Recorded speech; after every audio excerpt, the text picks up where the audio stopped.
Se o mapa ele não fala expressamente em indúbio pro réu, esse princípio pode ser aplicado ao processo disciplinar militar?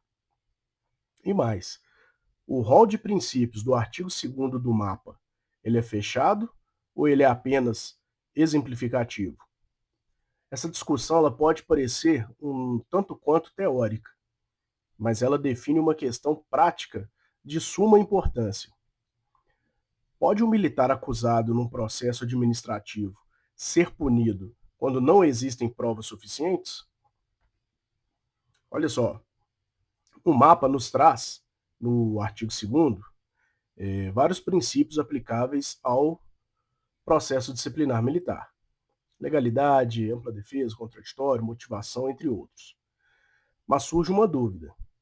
Estes são os únicos princípios aplicáveis ao sistema disciplinar militar? Ou os princípios constitucionais não previstos expressamente no texto da norma também podem ser aplicados, né? O mapa ele vai admitir a aplicação de outros princípios processuais? Como eu disse, o artigo 2º ele traz um rol dos princípios aplicáveis no processo disciplinar. Ele nos traz aí 11 princípios. A minha visão é que o rol do artigo 2º, o rol de princípios do artigo 2º, ele não deve ser interpretado de maneira taxativa. E eu tenho 3 razões para crer nisso. A primeira, o processo disciplinar militar, ele está submetido ao crivo da Constituição Federal, né? A administração militar, ela não funciona fora do Estado democrático de direito, beleza? A segunda, o próprio direito administrativo moderno, ele admite a existência de princípios implícitos. O que isso quer dizer? O direito administrativo como um todo, né, ele admite o quê? A existência de princípios que não foram o quê? Trazidos de forma expressa no texto da norma. E a terceira razão é que, ao meu ver, o próprio mapa ele reconhece, ainda que implicitamente, a lógica do indúbio pro réu. Porque, vejamos, os princípios constitucionais, eles não desaparecem porque o regulamento não os mencionou de forma expressa. E o processo disciplinar, né, processo disciplinar de maneira geral, ele não é um território autônomo apartado ali das garantias constitucionais. E o próprio STF já consolidou o entendimento no sentido que o devido processo legal, ele irradia efeitos também para o processo administrativo. Então, se ele irradia, se o princípio do devido processo legal irradia efeitos para dentro do processo administrativo, por que não vai trazer essas mesmas garantias para dentro do processo administrativo militar? Essa é uma ciência à parte? É uma ciência desconectada dos demais ramos do processo administrativo? Eu entendo que não. E por que eu entendo que os princípios que não estão previstos ali de forma explícita são aplicáveis? Porque, olha só, o artigo 7º, ele trata das causas de absolvição.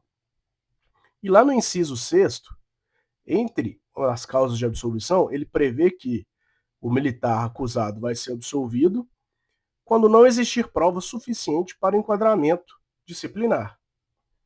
E aí eu faço a seguinte pergunta: se a insuficiência de provas leva à absolvição, isso não significa que a dúvida favorece o acusado?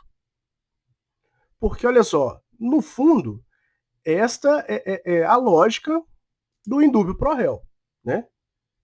Ou seja, mesmo sem utilizar essa expressão de forma literal, né, mesmo sem o mapa trazer ali de forma taxativa indúbio pro réu, o próprio sistema disciplinar militar construído pelo MAPA reconhece que a administração não pode punir o militar acusado sem prova suficiente. E aí pode surgir o seguinte argumento: mas o MAPA não fala expressamente em indúbio pro réu. E aí existe um problema lógico. Veja bem, se a insuficiência de prova gera absolvição, qual é o fundamento jurídico dessa consequência? Se a dúvida não favorece o acusado, por que a ausência de prova gera absolvição? Conseguiram entender? Ah, não, esse princípio não se aplica. Pô, se esse princípio não se aplica, por que tem uma previsão lá de que a previsão está escrito no mapa da seguinte forma: não são causas para absolvição, não existir prova suficiente para o enquadramento disciplinar. Então, olha só, se não há prova, como que vai enquadrar o militar? Como que ele vai ser sancionado? Então, é a lógica o quê? Do indúbio pro réu. E nisso nós temos uma divergência doutrinária, não sei se nós podemos chamá-la até de divergência doutrinária, né? É mais como que os princípios vão, os princípios lá do processo penal vão ser trazidos aqui para o processo administrativo. O professor Jorge Sérgio de Assis, ele faz um alerta que a gente não pode transformar o processo disciplinar militar em uma cópia do processo penal, né? E ele tem razão nesse ponto. Por quê? O sistema disciplinar, ele possui peculiaridades próprias, ele tem características próprias que o diferem do processo penal. Por outro lado, olha só, Paulo Tadeu Rodrigues Rosa, ele defende expressamente a aplicação do indúbio pro réu, do princípio da inocência, tudo no âmbito disciplinar militar. E aí você pode estar se perguntando, quem tem a razão?